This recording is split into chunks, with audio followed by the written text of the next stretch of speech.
Quoi? J'ai gagné un iPhone? Oh super, faut juste cliquer ici, hop. Vous êtes à 2 doigts de recevoir votre iPhone. Veuillez remplir la donnée ci-dessous. Allez, c'est parti. Ouais, je vais avoir un iPhone?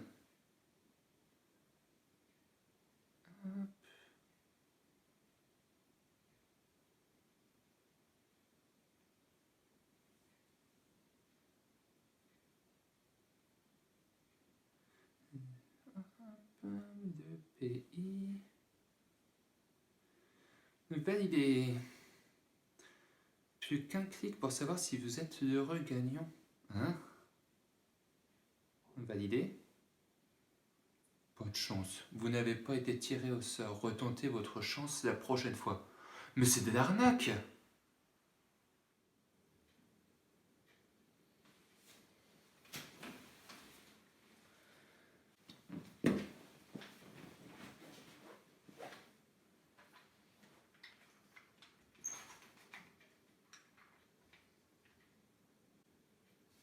Oula, mais qu'est-ce qui t'arrive? Tu m'as l'air tout triste?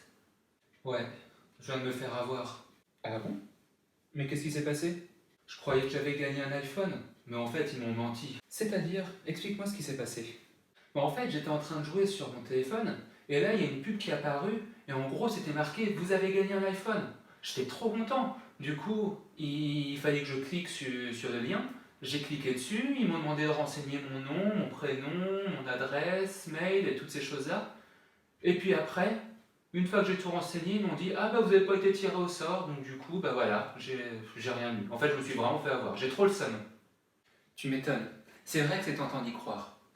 Mais tu sais, dans 99 chances sur 100, lorsque tu as ce genre de pub où tu as gagné quelque chose comme ça, 99 chances sur 100, c'est faux. D'ailleurs, si tu m'écoutes, je t'encourage à ne jamais renseigner tes données personnelles, ton nom, ton prénom, même ton adresse mail sur ce genre de publicité. À chaque fois, ce sera la publicité mensongère et tu risques de te faire avoir. C'est toujours pareil. On a l'impression que c'est simple et en fait, au final, on se fait avoir. C'est vrai que beaucoup de personnes utilisent des mensonges comme celui-ci pour essayer de nous tromper. Heureusement que ce n'est pas pareil avec Dieu. Ouais, enfin, parfois c'est un peu compliqué aussi avec Dieu, non? Je pense que c'est surtout nous qui rendons les choses compliquées avec Dieu. Dans la Bible, il est dit « crois seulement et tu verras la gloire de Dieu ». Il n'est pas dit « crois, peut-être qu'on verra et puis finalement, bah non, t'es pas assez ceci, ou alors tu possèdes pas telle chose, ou je ne sais quoi encore et du coup t'es pas éligible pour que Dieu puisse te répondre ». Non, Dieu a dit « crois seulement et tu verras la gloire de Dieu ». Lorsque Dieu promet quelque chose, il le fait toujours. Oui, enfin, rien n'est jamais gratuit. Et en plus, souvent, c'est compliqué. Eh bien, avec Dieu, ça ne marche pas comme ça. Tiens, laisse-moi te montrer l'histoire de Naaman. Il y a très longtemps, vivait un homme appelé Naaman.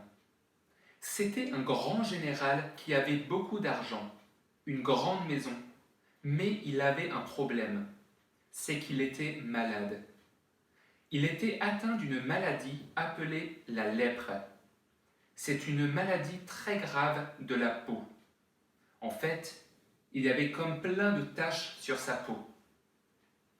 Il ne pouvait pas en guérir seul, même avec tout son argent. Un jour, il a entendu parler que Dieu pouvait le guérir et qu'il y avait un homme qui servait Dieu qui pourrait le guérir.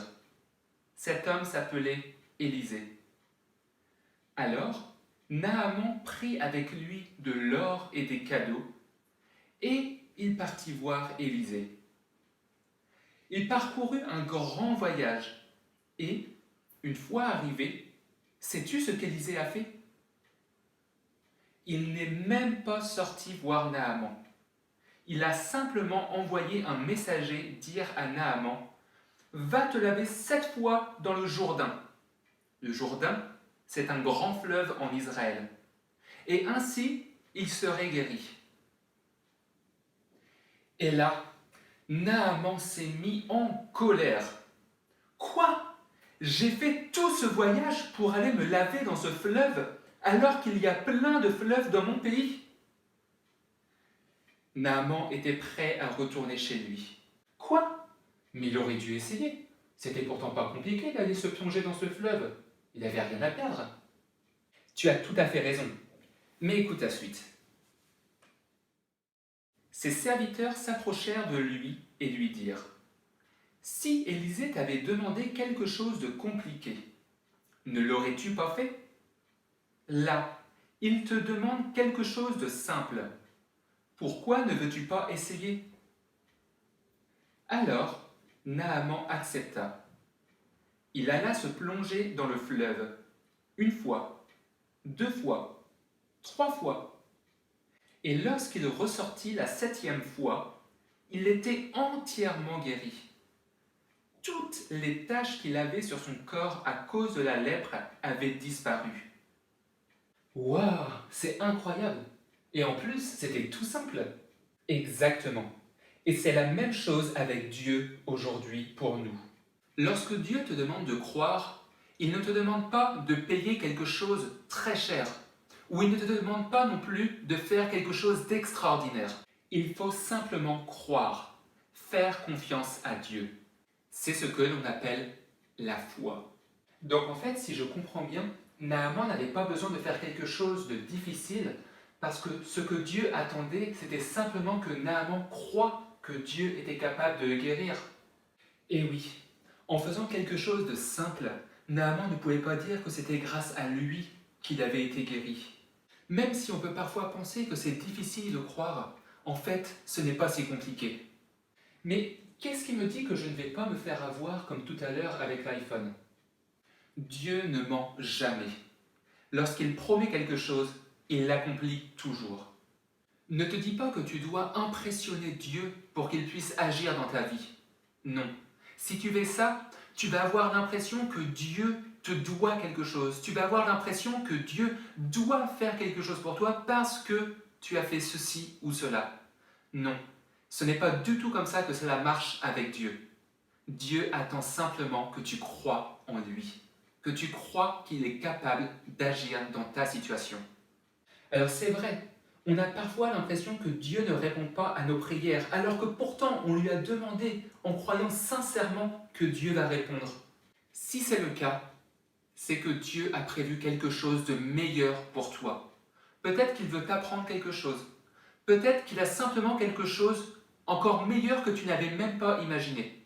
Et dans ce cas, il faut parfois savoir attendre un peu.